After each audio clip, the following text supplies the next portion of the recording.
أصلا أكثر من هذا، احنا مو فقط نجدهم أنهم ما كانوا يسمون بأسماء أهل البيت، احنا كنا نشوف ينهون عن أسماء مو بعد أهل البيت. الرسول صلى الله عليه وآله، عمر ذات مرة طلع لنا بطلعة مثل طلعة كمال مصطفى أتاتورك. أتاتورك لعنه الله، هذا الذي يعني أسس لا أقول العلمانية في تركيا، وإنما الإلحاد حقيقة في تركيا، وملأها بالفسق والفجور. وللعلم مات أعزب، كان طوال حياته بس يزني، كان عنده صديقة وبعدين قلب عليها وأخذ صديقة. تاريخ يعني سيء جدا، تاريخ سيء، خمر وكذا.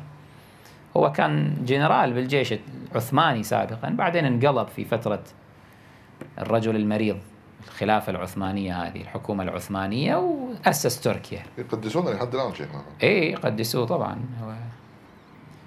والجعفري هم لما كان رئيس وزراء راح إلى قبره الشريف وقرأ له الفاتحة أمام التلفاز. وضع إكليلا من الورد.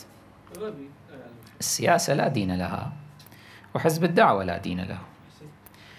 المهم، هذا واحد وغد، هذا مصطفى كمال أتاتورك، جدا وغد. هذا حارب الإسلام، منع تدريس القرآن، بدل اللغة العربية. وتدري اللغة التركية كانت تكتب بالأحرف العربية سابقا، بدلها خلاها بالأحرف اللاتينية، هاي الأحرف الإنجليزية.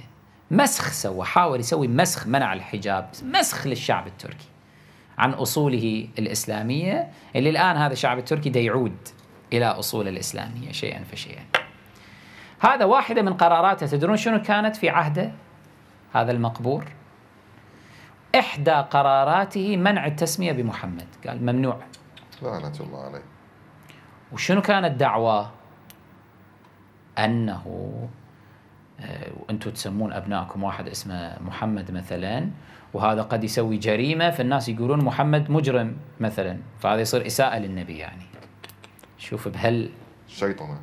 أحسنت، فلسفة شيطانية يسوي لك على أساس تنزيه النبي، يريد محو ذكر النبي صلى الله عليه وآله، مع أنه هذا الاسم المقدس من أهم ما أكدت عليه الشريعة نشرا لاسم خاتم الأنبياء صلى الله عليه وآله، اللي هو أكثر نسبة من الأسماء في العالم على ما ببالي هذا الاسم، مو هالشكل؟ أكثر نسبة مواليد في بريطانيا الآن الاسم محمد، حتى في بريطانيا ما شاء الله.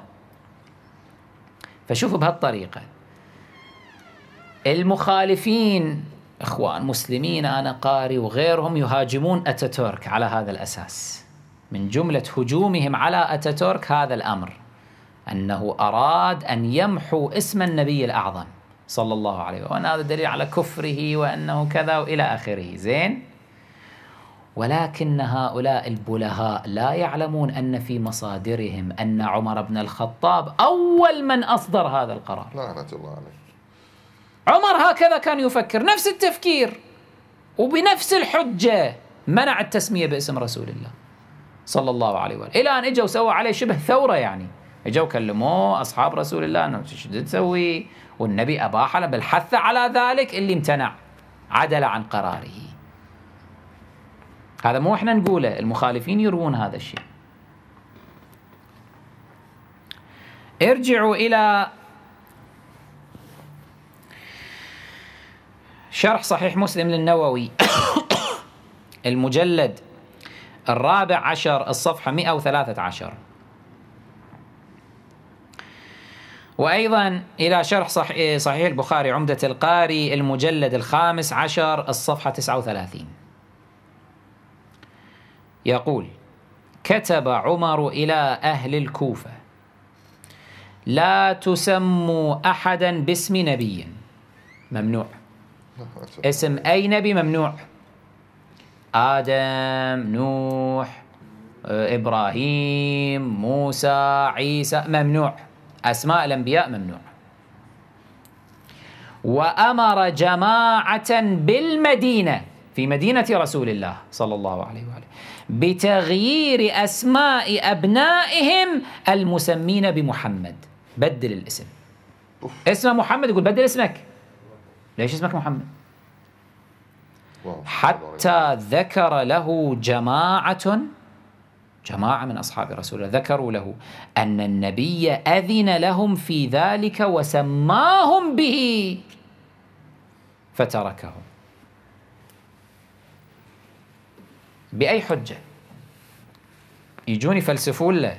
القاضي وغيره اجوا من رجالات العامة قالوا كان يريد يعني إعظام النبي، تنزيه النبي، حتى لا واحد مثلا هذا ابنه اسمه محمد يسب ابنه، يقول يا محمد أنت كذا مثلا، فيريد يعني شنو ينزه النبي. يعني شنو هذا الحكي؟